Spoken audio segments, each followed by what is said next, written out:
Hola, ¿cómo estás? Muchísimas gracias por ver el canal. Como siempre, Fernando Torres desde Vancouver, Canadá. Año electoral, año de elecciones. Sin duda, lo que se decida a finales de año va a incidir en la vida de aquellos que ya estamos en el país y sobre todo y fundamentalmente de aquellos que están preparando su proceso de inmigratorio hacia el Canadá. ¿Qué tanto los va a afectar a aquellos que están con la expectativa de venir? ¿Qué tanto les va a afectar a aquellos que ya tienen un pie en el país? Si tú quieres saber cuáles son esos grandes temas que se van a discutir y cómo te van a afectar al final del día en estas elecciones, y si finalmente Justin Trudeau continuará como primer ministro o no del Canadá, es algo que te voy a explicar en el transcurso de este video. Quédate hasta el final para que te enteres de los detalles.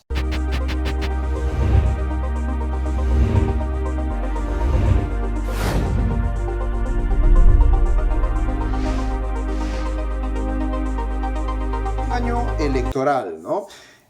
En Canadá siempre hay elecciones, estamos en elecciones constantemente. Recuerda que las elecciones aquí son primero de carácter provincial, se elige al titular de la provincia, que en este caso es el premier.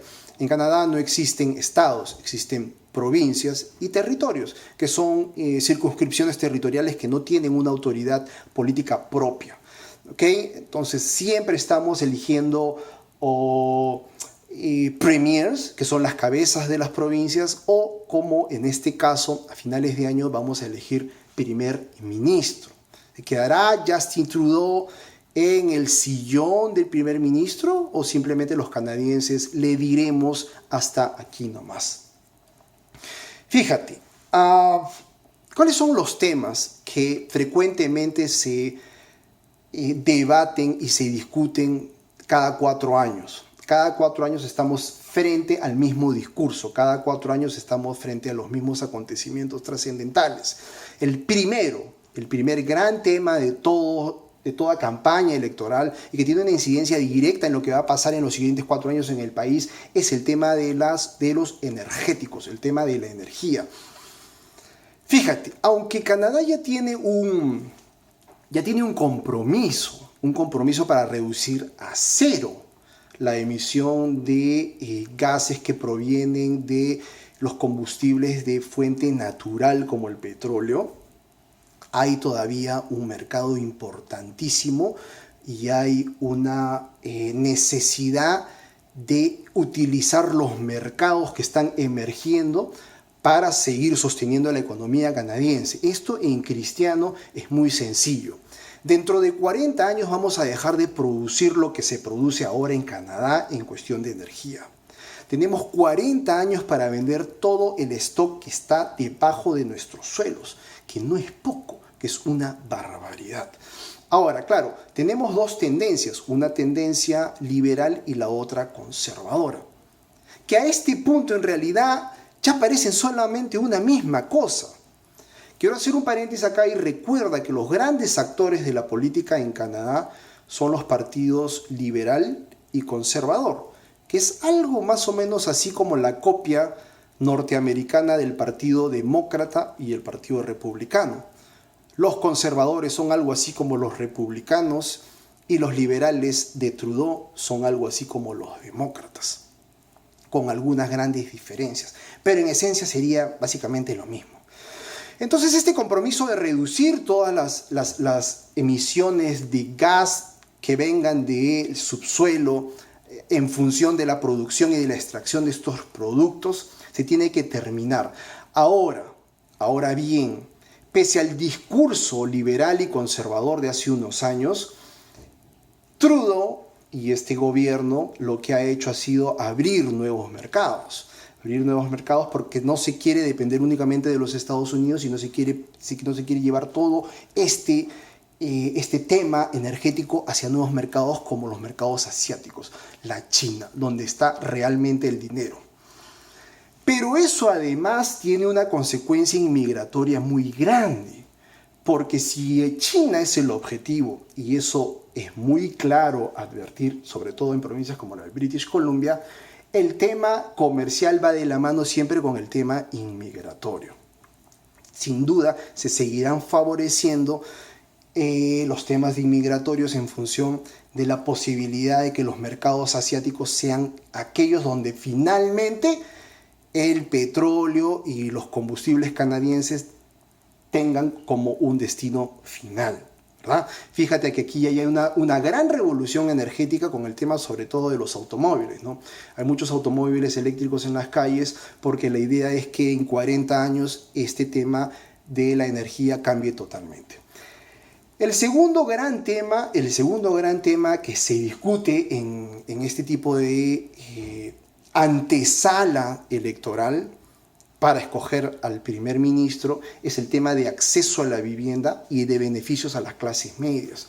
El tema del acceso a la vivienda es un tema muy candente, es un tema muy complicado, es un tema muy difícil, es un tema que tiene muchísimas aristas y que tiene muchas ramificaciones en la sociedad. Es muy difícil para la clase media trabajadora acceder a una vivienda en las ciudades más grandes. Los costos se han incrementado terriblemente aquí en Vancouver. Afortunadamente nosotros conseguimos el lugar donde vivimos antes de que explotara esta bomba inmobiliaria que le ha hecho tanto daño sobre todo a las familias jóvenes. No pueden afrontar, que no pueden asumir el costo de tener una vivienda en las ciudades más grandes. Beneficios a las clases medias, sin duda, ¿no? Hay beneficios por hijos, hay beneficios por maternidad, hay licencias de maternidad que se han querido extender. También hay beneficios tributarios a la clase media, ¿no? Pero todo eso pasa por el tamiz, en principio, de quién sea la autoridad que nos gobierna. No es lo mismo un enfoque liberal y no es lo mismo un enfoque conservador del problema. Y finalmente el tercer aspecto, que es probablemente el más importante, el que sea fundamental, columna vertebral en el país, es el tema de inmigración, el tema de inmigración per se. ¿Por qué? Porque no es lo mismo, no tienen los mismos objetivos los liberales y los conservadores. Hay una gran diferencia entre cuotas máximas, por ejemplo, cuotas máximas de refugiados. Eso se vio en la crisis, por ejemplo, en la crisis siria del 2014. ¿Cuáles van a ser, digamos, los números para el resto de programas inmigratorios? Esa es una decisión gubernamental que pasa por el filtro de quien nos gobierne, ¿no? Ahora tú tienes que tener un panorama más o menos claro de quién es el que estuvo antes de Trudeau aquí, ¿no? Antes de Trudeau estuvo el primer ministro Stephen Harper, un tipo calculador, un tipo frío, un tipo conservador, un tipo de clase media que llegó a lo más alto del poder en función de su esfuerzo y de su talento. Eso hay que destacarlo. Era un tipo disciplinado que hizo muchísimos cortes y reducciones trascendentales a los presupuestos canadienses de ayuda, de apoyo, de beneficio a la clase media. O sea, se trajo abajo una serie de beneficios porque tenía otro tipo de prioridades. La prioridad de Harper fue la seguridad, la prioridad de Harper fue la protección de las fronteras canadienses, la prioridad de Harper fue la inmigración ordenada. Una inmigración ordenada que a estas alturas del partido parece que se ha venido abajo. Te dije al comienzo del video si lo que venía ahora para Trudeau eran buenas o malas épocas. Y eso lo sabremos al final de año.